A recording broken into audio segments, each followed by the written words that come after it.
Go ahead. Okay, hi, my name is Kelsey Heidema, and I'll be presenting on acquired immunodeficiency syndrome, and my partners are Nikki Kuiper and Elisa Clears. So acquired immunodeficiency syndrome, or AIDS, is a chronic, potentially life-threatening condition caused by human immunodeficiency virus, or HIV. By damaging your immune system, HIV interferes with your body's ability to fight infection and disease.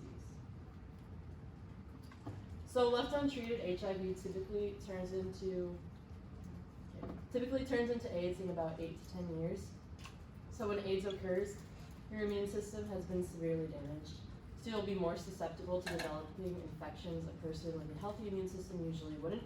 So some symptoms of these infections are sweats and chills, recurring fever, chronic diarrhea, swollen lymph glands, persistent white spots or unusual lesions on your tongue or in your mouth, persistent unexplained fatigue, as well as weakness, weight loss, and any skin rashes or bumps.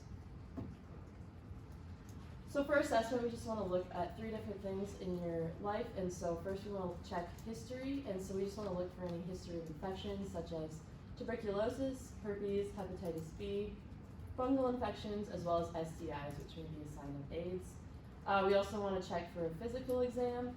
And so with that, we just want to look at if you're at risk for any opportunistic infections that affect all symptoms and diseases. So a fever may be present. We also want to look to see if your skin has any lesions or rash from herpes. We also want to check and watch your gait to check for any weakness that you have while you walk. And then we also need to palpate your lymph nodes. Lastly, we want to look at psychosocial. And so a diagnosis of HIV and AIDS can be a very big crisis in your life and may exacerbate any underlying psychiatric disorders.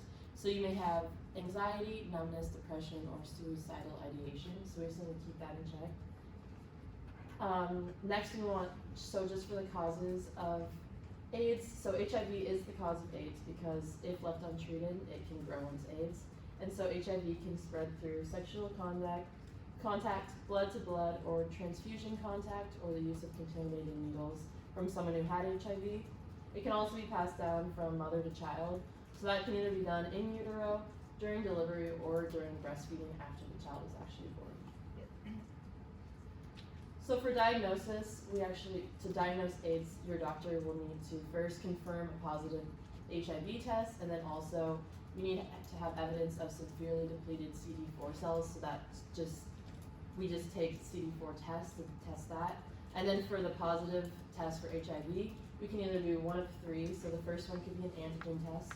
So antigens are substances on the HIV virus itself and are usually detectable within the first few weeks after exposure to HIV.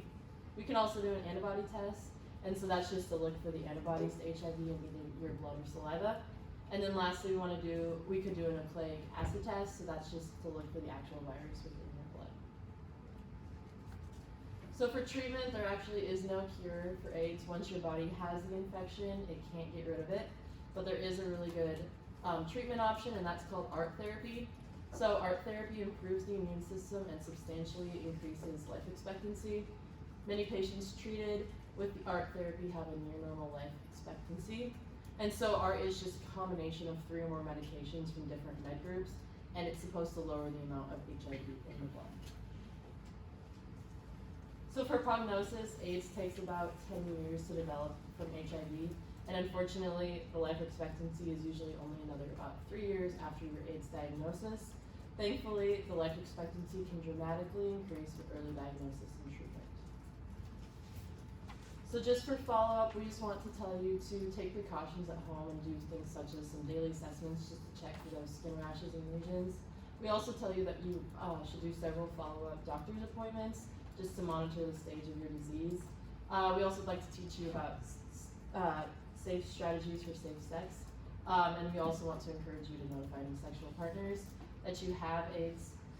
We also like to explain if you're in childbearing age that HIV and AIDS could be passed down to your child, so just be aware of that. And then at the end of your life, we always like to encourage the exploration of hospice.